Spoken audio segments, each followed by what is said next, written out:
يا شباب. احمد لا احمد على السما.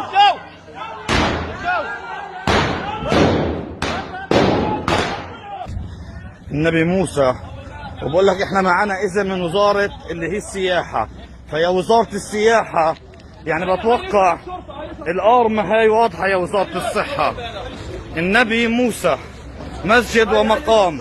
يا نبي موسى يا وزارة الصحة، على انو اساس انتم بتعطوا اذن لهدول الناس يسووا حفلة؟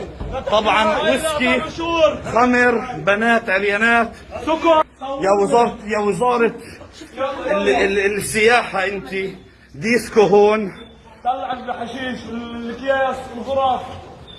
يعني انا مش عارف شو بدنا نعلق على هيك موضوع. بقول لك معنا اذن من وزارة السياحة، فوين الاذن هذا اللي بتعطونا اياه يا وزارة السياحة انتم؟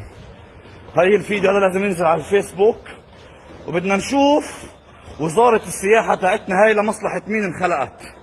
وبقول لك معنا اذن من الحارس كمان. بقول لك